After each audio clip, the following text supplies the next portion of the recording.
Whenever I recall the past, it seems to me as if I am now existing in another world. I say that the students of today are 1,000 times blessed in every respect, because at the time of our student life, we had no better ships than a few sailing boats for going abroad. It was in the year of the Bunkyu era, 37 years ago, that I sailed on a foreign tour. I was living in Kyoto, the former imperial capital, just when the feeling towards expelling foreigners reached its climax. There were two parties of politicians at that time. The object of one was to carry out the principle of seclusion, while that of the other one was to open up the country to trade. The former was stronger than the latter. Those who belonged to the former party cried out, "Expel the barbarians," and the plan for successfully carrying out their end was simply to defend the country with guns. The material for these guns was to be obtained from the hanging bells of all the temples of Japan. So there were very few who dared venture to express themselves in favor of opening up the country, for fear they would be murdered for doing so. As it was then strictly forbidden by the Tokugawa Regency for anyone to go abroad, it was necessary for us to disguise ourselves as merchants and not to wear our two swords. When entering Yokohama, we put up at a hotel. In the meantime, we had often gone out shopping into the foreign concession. To tell the truth, the settlement was not so prosperous as it is now, there being only a few foreign houses scattered here and there. Though we had to clothe ourselves in European style, yet we could not get any new suits of clothes ready-made, but only second-hand ones, such as are demanded by sailors only, and we could not find any better boots than those of such a size that we could put both of our feet in at once. Then, as we had not yet our hair dressed in European style, no wonder we appeared quite strange, both to Europeans and natives, when we wore foreign clothes and boots. While we were waiting for the captain, we managed to get our hair cut in European style. Although our physicians of the time had their hair cut off, and I safely say that we set the first example to the nation for dressing the hair in European style. It gave a very strange feeling when we touched our heads, and at the same time, we felt very much embarrassed when anybody looked at us.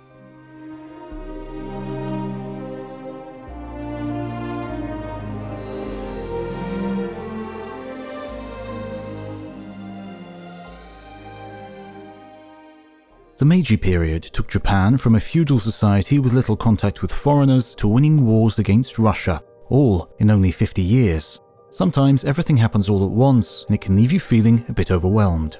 Many believe that therapy is only for clinical mental health issues, leaving you to struggle alone with these feelings, thinking it's normal. This video is a paid partnership with BetterHelp, and over 4 million people have used BetterHelp to start living happier, healthier lives. First, you go to their site. You can use my link, betterhelp.com/voices of the past. Then you answer a few questions, and BetterHelp matches you with a licensed therapist who specializes in what you are struggling with right now. And they do this in as little as 48 hours, so you can get help ASAP. BetterHelp can help you regain control, and you can do it all from your phone or computer, via phone call, video chat, or messaging. However you feel most comfortable. It's the easiest way to start talking to a therapist. So if you think this sounds like something you could benefit from, go to betterhelp.com/voices of the past. Also linked in the description to get 10% off your first month.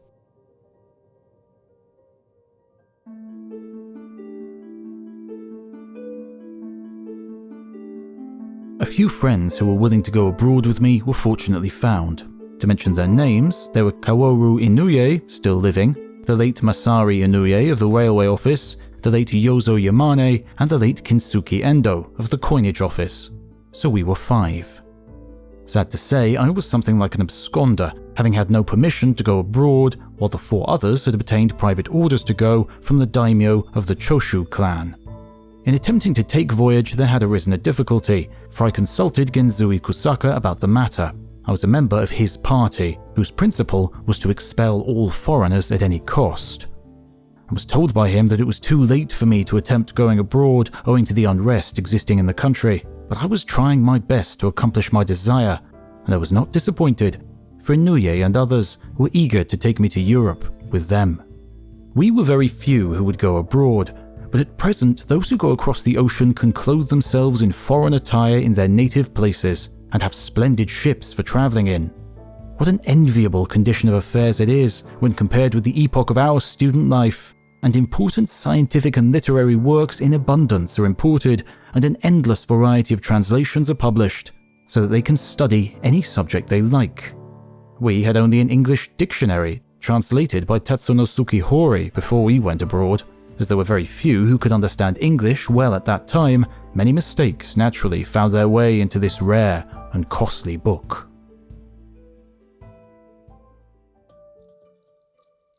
As we were then obliged to take a foreign steamer, we had, of course, to apply to a foreign shipping company near to Custom House. There was one known among Japanese as the English No. 1 firm in Yokohama. As I was acquainted with the manager and employees, and there was an English gentleman by the name of Girl in that office who could speak Japanese very well, I applied directly to him for our tickets as soon as I could. Our application being readily granted, we got our 6,033 ryu exchanged for dollars through him, and so we had $8,330, most of which we had changed for bills of exchange. The money which we kept in our pockets was very little, but enough to cover all the petty expenses which the journey necessitated. As it was nearing 12 o'clock, the English gentleman by the name Girl came out of his room to meet us there, and directly gave us a flat refusal, saying that it was quite unlawful for him to take us out of the country from which people were strictly forbidden to go by the Tokugawa Regency. He added that he could not guarantee whether or not he could safely get passage for us. Then I was greatly disappointed and said, if we don't go, we are ruined and disgraced.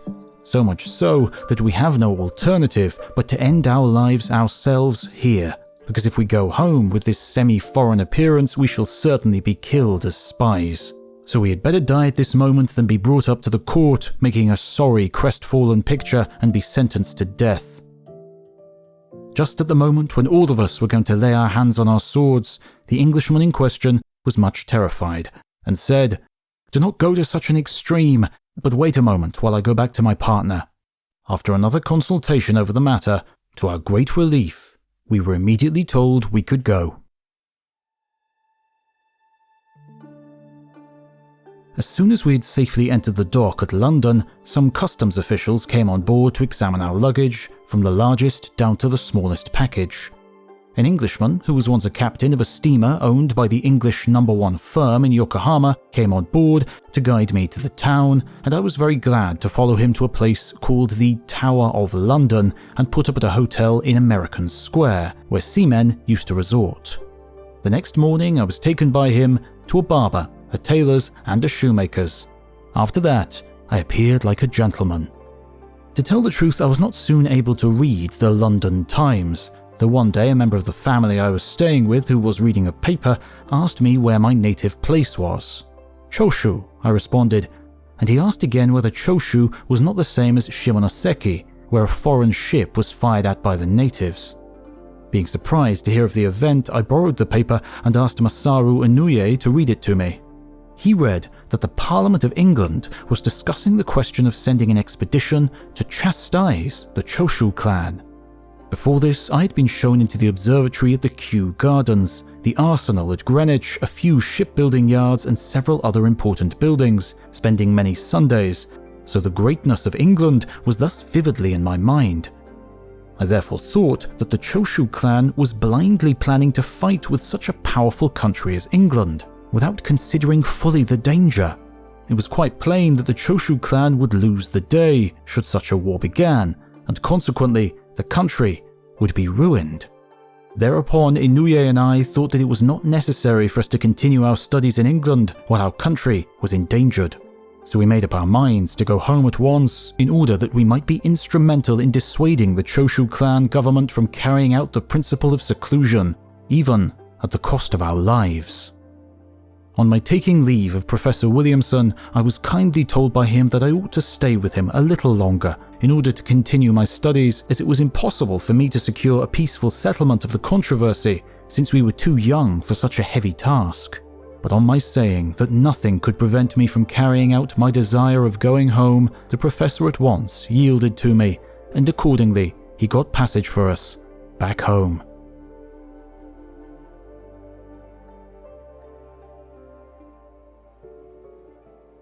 When we landed at Yokohama, we put up at a hotel where foreigners used to resort, for fear our lives would be endangered in case it should be known that we were just landing from a foreign vessel.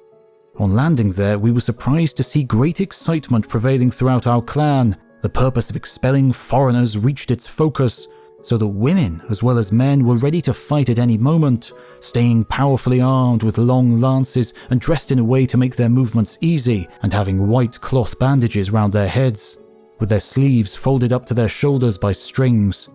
We wore the summer clothes which we bought at Yokohama, but we had neither hakuna, trousers used for ceremonial occasions, nor 2 swords, and our hair was still dressed in foreign style. Fortunately, a friend of mine was then governor of Mitajiri, and with his help we transformed ourselves back into samurai, with hakama, hawori, and 2 swords.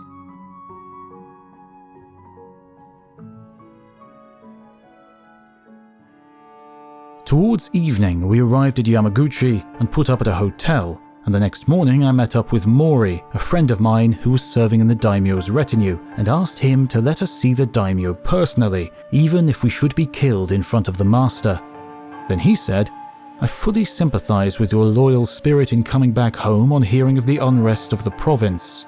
Be assured that I will manage to let you have the pleasure of seeing your master." And so the next day we were called up to the official residence of our daimyo, and in the presence of the daimyo and ministers we spoke for nearly 4 hours about the greatness of European civilization. We'd also taken a map, which helped us a great deal in telling the experiences we had in Europe. Further, we related what we had seen in terms of size and construction, as well as the architecture of the 18 warships, which, anchored in the Yokohama harbor, had the intention of bombarding Japan in a few days, and showed the hopelessness of resistance against them. At the same time, we tried our best to restore the imperial power. By so doing, Japan might have one able central government instead of a feudal system, which only rendered the government unable to withstand the demands of the foreign powers.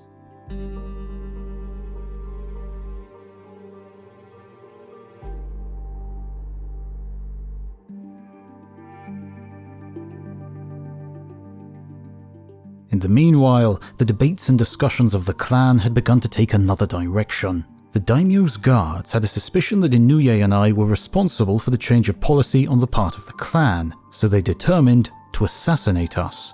Being much surprised, Inoue said, "As we have returned from Europe for the purpose of aiding in an amicable settlement of affairs, and now we find our lives in danger, it would be better for us to end our own lives, rather than die at the hands of an assassin." I replied, "Under the existing circumstances we shall surely die, so it will be better for us to await the assassins if they will come tonight, and abide by the result, than to end ourselves now." Fortunately, we were not driven to this extreme, as the clan government forbade any violence against us. At that time, the general opinion of the people of Japan could not be reached. The Tokugawa Regency decided to open the country to trade, but some people were still urgent in their desires for the expulsion of foreigners, and thus no debate of any clan government ended with satisfactory results. So it was a very difficult matter to enter into final negotiations with the foreign powers. In the meantime, the imperial power was restored, owing to the weakness of the Tokugawa Regency, which was the result of 300 years of tranquility in a dream of eternal peace, and thus the samurai lost all their former vigor and power. At last, the shogun was obliged to go up to Kyoto and hand over all power to the emperor. By this time, the feeling concerning the expulsion of foreigners had completely changed in favor of opening up the country.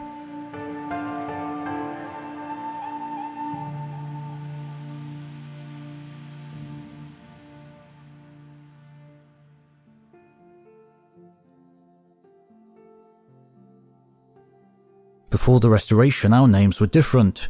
Kido was called Kogori Katsura, Zoruko Murata was called Masujiro Omura, and I was named Uichi Hayasha. When I was called to the imperial court in its first year of Meiji, I was called Shinsuke Ito, so I did not change the name.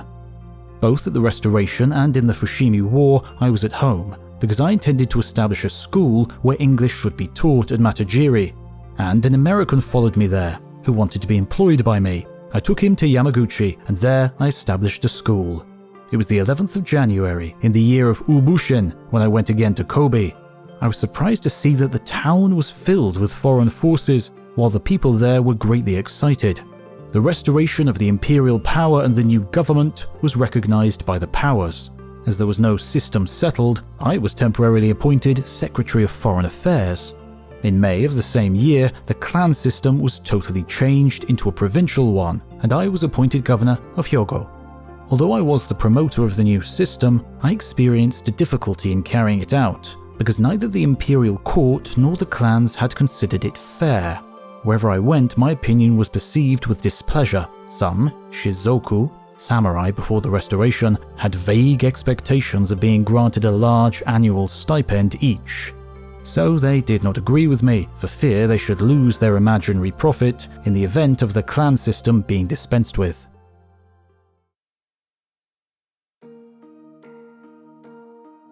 We were planning to introduce a railway system into the country. We occupied ourselves in laying a railway between the imperial capital and Yokohama from the second year of Meiji, and at length succeeded in this work, though we met almost insurmountable difficulties. As we had no studies in economical and budgetary questions, I had to go across to America for the purpose of investigating both. Fukichi, Yoshida, and Yoshikawa accompanied me on this journey. We were thus able to get a general idea about taxes, paper currency, income and expenditure, yearly budget, the system of national banks, superintending the budget office, custom houses, etc. I also did not miss the opportunity of studying the American Constitution, and thus Count Okuma was able to issue paper money. And afterwards we determined to establish national banks for giving protection to the value of the paper currency. And in the 16th year of Meiji, I returned home for the purpose of starting my draft of the proposed Constitution of Japan.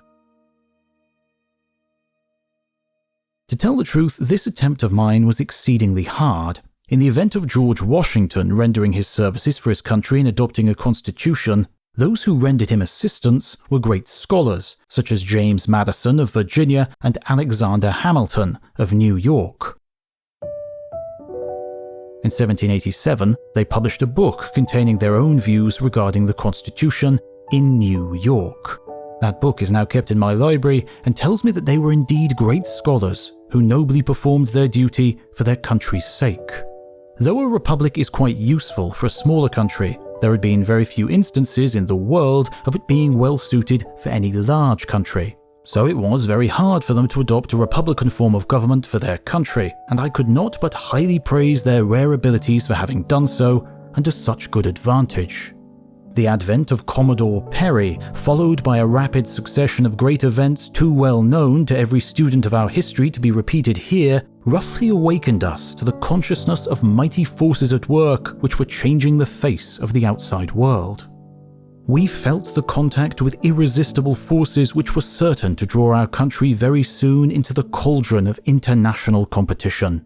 In face of this revelation, we had to confess to ourselves that we were ill-prepared to bear the brunt of those forces. So, first of all, the whole fabric of the feudal system, which with its obsolete shackles and formalities hindered us at every step and in every branch of free development, had to be uprooted and destroyed. I must, however, dissuade my readers of the very common idea that there was no education and an entire absence of Japanese public spirit during feudal times. It is a false impression which has led superficial observers of our country to believe that our civilization has been so recent that its continuing is a doubtful problem, the ultimate solution of which can only be judged by future events. In short, that our civilization is nothing but a hastily donned, superficial veneer. On the contrary, I am not exaggerating when I say that, for generations and centuries, we have been enjoying a moral education of the highest type, developed and sanctified under the comprehensive name of Bushido, offering us splendid standards of morality, rigorously enforced in the everyday life of the educated classes.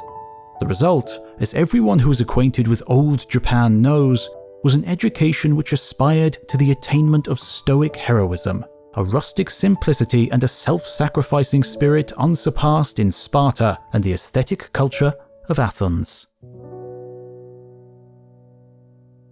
The government tried its best to train the mass of the people to modern ideas of public and political life. they were slowly but steadily led to extend their vision beyond the pale of their village communities, to look upon the affairs of their districts and prefectures as their own, until finally they could interest themselves in the affairs of state and nation as strongly as, or even more strongly than, the affairs of their own villages. And now, looking backwards over 16 years of its successful operation, it is not without a certain degree of gratification that I feel the experiment has been, in spite of its many shortcomings, upon the whole, a success. At all events, I believe that I am justified in considering that the present state of popular sentiment, when even the poorest peasant feels the importance of the events in which the country is playing a predominant part, the popular feeling which regards the present gigantic undertaking of our country both as a national affair and as an affair in which he is personally, closely interested. In short, the strong and intensely united public opinion backing the executive department in this supreme moment of our national existence would not have been possible, at least to an equal degree, but for the habitual and active participation of the entire country in the management of its public affairs. That is to say, in a constitutional and representative form of government.